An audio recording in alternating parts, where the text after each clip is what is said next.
दोस्तों स्वागत है आपका ज्योग्राफी की क्लासेस में। पिछले वीडियो में हमने जनरल इंट्रोडक्शन और अक्षांश एवं देशांतर रेखाओं के बारे में अध्ययन किया था। इस पर्टिकुलर वीडियो में हम उसको आगे बढ़ाते हुए सबसे पहले अक्षांश एवं देशांतर रेखाओं से संबंधित कुछ क्वेश्चंस का अध्ययन करेंगे और तत्पश्चात महाद्वीप का अध्ययन कर रहे होंगे कि महाद्वीप जो है हमारे और जो महासागर हैं कौन सा बड़ा है, कौन सा छोटा है, कौन सा छोटा देश है, कौन सा बड़ा देश है। यानी वर्ल्ड मैप का हम प्रॉपर रूप से जान रहे होंगे, अध्ययन कर रहे होंगे।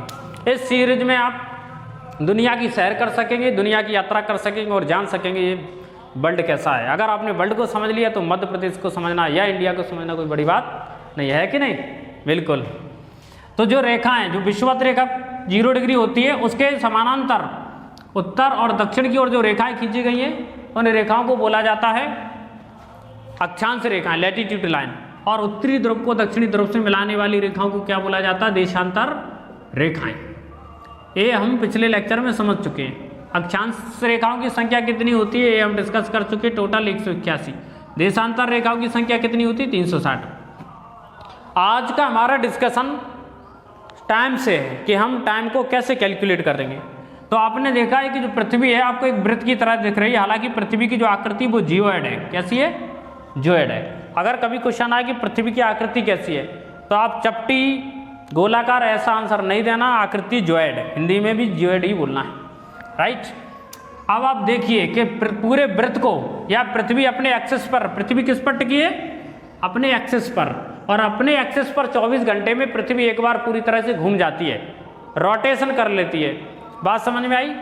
तो 360 डिग्री घूम जाती है पृथ्वी 24 घंटे में, राइट। तो हम कह सकते हैं इधर चेंज करके 24 घंटे में पृथ्वी 360 डिग्री घूम जाती है। इसलिए पृथ्वी 1 घंटे में घूमेगी 360/24। कितना हो गया? यानी 1 आवर्स, 1 घंटे में पृथ्वी 15 डिग्री घूमेगी। अब 1 घंटे के बराबर 30 मिनट होता है, आपको पता है, चूंकि 1 hour is equal to 60 minute. So therefore क्या होगा? 60 minute is equal to 15 degree. तो 1 मिनट इज इक्वल टू 15/60। 15 यानी 4 जा 16, तो 4 इसका मल्टीप्लाई इधर कर देंगे तो हो जाएगा 4 minute is equal to 1 degree. तो कह सकते हैं कि एक अक्षांश रेखा से दूसरे अक्षांश रेखा तक पहुंचने में 4 मिनट का समय लगता है और 1 डिग्री की दूरी तय कर ली जाती है। तो एक अक्षांश रेखा से दूसरी अक्षांश रेखा तक पहुंचने में 4 मिनट का समय लगता है और 1 डिग्री दूरी तय कर ली जाती है। अब इसका यूज हम क्वेश्चन सॉल्व करने में कैसे करेंगे, आप इस चीज़ को समझिए। इसके लिए हम आपको 2 चीज़ें और बता देते हैं कि यहाँ से जो रेखा है जो उत्तर से दक्षिणी ध्रुव को मिला रही है, इस रेखा को बोला जाता है 0 डिग्री। क्या बोला जाता है? 0 डिग्री।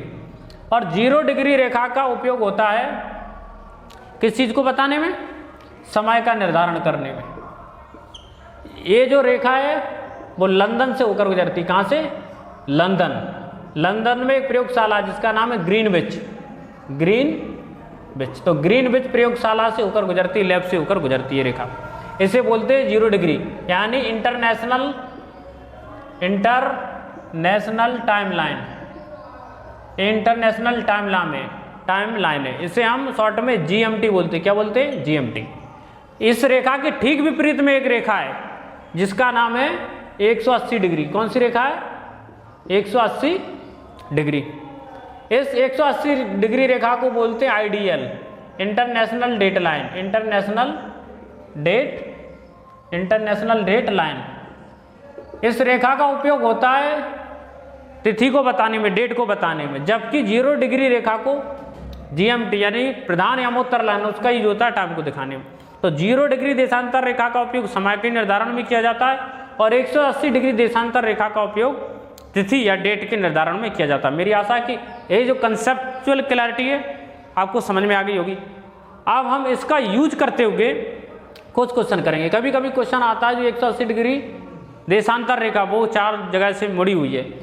कभी कभी क्वेश्चन आता है कि कहाँ से गुजरती, तो आपको पता होना चाहिए कि लंदन से होकर के 0 डिग्री रेखा गुजरती है। अब हम क्वेश्चन को कैसे सॉल्व करेंगे आप जरा सोचिए। ये 0 डिग्री है, यानी पूरे दुनिया का समय इसी 0 डिग्री लाइन से तय होगा। यहाँ पर टाइम होगा 0 और ईस्ट की ओर जाओगे तो टाइम आपका घटेगा। वेस्ट की ओर जाओगे तो आपका टाइम ऐड होगा, राइट। अब आप देखिए कि यहाँ से अगर भारत का देखें तो भारत की जो रेखा है वो कितनी है, भारत की रेखा 82.5 डिग्री, ये भारत की मानक समय रेखा कितनी है, भारत की मानक समय रेखा 82.5 डिग्री। आप इस चीज़ को समझ लीजिए कितनी है, 82.5 डिग्री। इससे ही भारत के पूरे देश का समय का निर्धारण होता है। इस समय रेखा से क्या होता है, इस समय रेखा से पूरे भारत का, यानी यहाँ पर अरुणाचल प्रदेश है, यहाँ पर गुजरात है, इसका समय एक जैसा बने रहा है, यानी यहाँ की घड़ी जो समय दिखा रही है अरुणाचल प्रदेश की, वही समय गुजरात की घड़ी भी दिखाए। इसके लिए बीच में हमने क्या कर दिया, एक टाइम बना लिया। और भारत का जो समय है वो लंदन के समय से 5.5 घंटा क्या है, आगे रहता है भारत का समय, यानी लंदन का समय भारत के समय से 5.5 घंटे पीछे रहेगा। कैसे, भारत की टाइमलाइन कितनी है, 82.5 डिग्री, 82.5 डिग्री। और देखिए 1 डिग्री तय करने में कितना लगता है, 4 मिनट का समय लगता है। अब हम देखेंगे कि जो भारत का टाइम है वो लंदन के टाइम से कितना अंतर है, भारत और लंदन के टाइम में, यानी इंग्लैंड में देखोगे टाइम और उसी समय यदि भारत में देखा जाए तो कितना डिफरेंट मिलेगा। भारत की मानक समय रेखा 82.5 डिग्री, अब 82.5 डिग्री भारत की मानक समय रेखा। अब आपको पता है कि 1 डिग्री तय करने में कितना लगता है, 4 मिनट, तो किसका मल्टीप्लाई करेंगे, 4 के।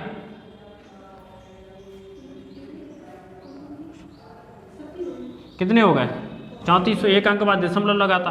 अब हम क्या करेंगे, 1 घंटा बराबर कितना होता है, 60 मिनट, तो कैसे डिवाइड कर देंगे, 60 से, तो 0 से 0 निपट गया, 0 से 0 कैंसिल आउट हो गया, भाग दे दो, 6 पंचे 30, जे बच्चे कितने 4, अब भाग दोगे 36, यानी आप कह सकते हो कि 5.5 घंटा, कितना 5.5 घंटा, 5 घंटा 30 मिनट भारत का समय इंग्लैंड के समय से कैसा है, आगे है, या कह दो इंग्लैंड भारत से 5.5 घंटा पीछे है। जैसे अगर मैं बोलूं कि देशांतर रेखा पर एक देशांतर रेखा 0 डिग्री, कौन सी, यानी 0 डिग्री देशांतर रेखा पर, 0 डिग्री देशांतर रेखा पर अगर हम बोलें कि 12 बज रहे हैं, कितने बज रहे हैं, 12 बज रहे हैं, है ना, 12 बज रहे हैं, तो बताइए उस समय भारत में क्या टाइम होगा।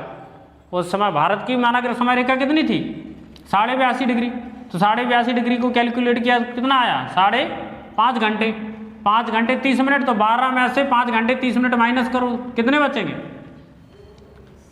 12 में से हमने क्या किया, 12 को हम क्या लिख सकते हैं, 11 बज के 11 60 मिनट, और ये 5 30 मिनट, तो 30 ये बचे, और 7 5 12, 7 4 कितने बचे, 6, यानी 6:30 बजे होंगे, कितने बजे होंगे भारत में, 6:30, यानी उस समय जिस समय इंग्लैंड में 12 बज रहे होंगे उस समय भारत में शाम को 6:30 बज रहे होंगे। यानी भारत में यदि 6:30 बज रहे शाम को, तो इंग्लैंड में उस समय कितना समय हो रहा होगा, 12 बज रहे होंगे रात में, यानी भारत का समय इंग्लैंड के समय से कैसा है, 5.5 घंटे आगे है, या इंग्लैंड भारत से 5.5 घंटे पीछे। यही कारण है कि जब क्रिकेट मैच इंग्लैंड में रात में हो रहा होता है तो भारत के लोग दिन में देख रहे होते हैं, है ना, या भारत में दिन में मैच हो रहा होता तो इंग्लैंड में लोग रात में देख रहे होंगे। देखिए आप एक क्वेश्चन तो हमने सॉल्व किया था, मान लो ये 0 डिग्री, देखिए एक क्वेश्चन हमने सॉल्व किया, ये क्वेश्चन और सॉल्व करेंगे हम, और इसके बाद आप समझ जाएंगे कि क्वेश्चन कैसे करना है। ये है, मान लो ये 30 डिग्री है ईस्ट और 30 डिग्री ये है वेस्ट, और हम मान लेते हैं कि इस 0 डिग्री पर दिन में 12 बजे, दिन में 12 बजे, या आप टाइम कोई भी मान सकते हो, 10 बजे 12 बजे आपकी मर्जी है। अगर लग रहा होगा कि 12 का कोई क्वेश्चन किया था 12 का यही कर रहे, तो आप कितना मान सकते हो, आप इसे 11 बजे मान सकते हो, 11 AM मान लो, सुबह के 11 बजे, ठीक है। अब आपको ये बताना, क्वेश्चन देखो, यदि 0 डिग्री देशांतर रेखा पर सुबह के 11 बजे हो, तो बताना 30 डिग्री पूर्वी देशांतर पर क्या समय रहा होगा। दूसरा क्वेश्चन है कि 0 डिग्री देशांतर पर यदि सुबह के 11 बजे हैं तो 30 डिग्री पश्चिमी देशांतर पर क्या समय रहा होगा। इसका कैलकुलेशन आप कैसे करेंगे, सबसे पहले 0 डिग्री के बाद ईस्ट में कितना है 30, तो तो 30 1 डिग्री तय करने में कितना समय लगता है? 4 मिनट। तो 30 को तय करने में कितना लगेगा? 120 मिनट। मिनट को घंटे में बदलोगे 60 का गुणा 60 दूनी 120, 2 घंटा।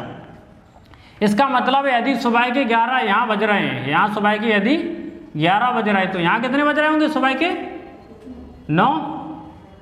और 30 डिग्री है तो यहाँ पर कितने बज रहे होंगे? दोपहर का 1 बज रहा होगा। दोपहर का क्या बज रहे होंगे? 1। दोपहर के 1 बज रहे होंगे। ये क्वेश्चन समझ में आया कि नहीं? अब डिग्री में क्वेश्चन कितना भी हो, मान लो कि अगर ये क्वेश्चन आपको 60 की जगह दिया होगा कि यहाँ पर निकालो, यहाँ पर 60 डिग्री है और यहाँ पर 70 डिग्री है, टाइम बताओ। तो 0 डिग्री से 60 डिग्री, 60 1 डिग्री तय करने में लगता है 4 मिनट। 4 का मल्टीप्लाई करो 240 मिनट।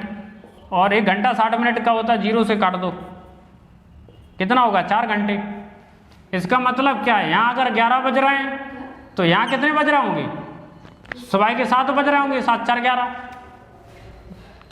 और अगर पश्चिम में निकालना तो पश्चिम में कितना समय हो रहा होगा? अगर 0 डिग्री से देखोगे तो यहाँ पर कितने हो जाएंगे आपके? 4 घंटे। यानी 11 से 12 1 2 3, इधर के शाम को कितने बज रहे होंगे? 3। और अगर ऐसा क्वेश्चन आ जाए कि यदि 60 डिग्री देशांतर पर सुबह के 7 बजे हैं, 7 डिग्री देशांतर पर सुबह के 7 बजे हैं, तो बताओ 60 डिग्री वेस्ट देशांतर को कितना समय होगा? तो सबसे पहले यहाँ से यहाँ आना पड़ेगा। यहाँ सुबह के 7 बजे हैं तो यहाँ तक आओगे 30 डिग्री यानी 4 घंटे। तो 7 4 यहाँ पर कितने बज जाएंगे? 11। अब यहाँ पर 11 बज गए, यहाँ से इधर चलना है वेस्ट। तो वेस्ट की ओर जाने से क्या होगा? टाइम में वृद्धि होगी कि नहीं? तो 11 बज गए, 11 से 4 घंटे इधर वृद्धि हो जाएगी। 11 से 4 कितने हो जाएंगे? 3। तो इस तरीके से आप कोई भी क्वेश्चन हल कर सकते हैं इसका। तो आज के लिए इतना ही। नमस्कार, जय।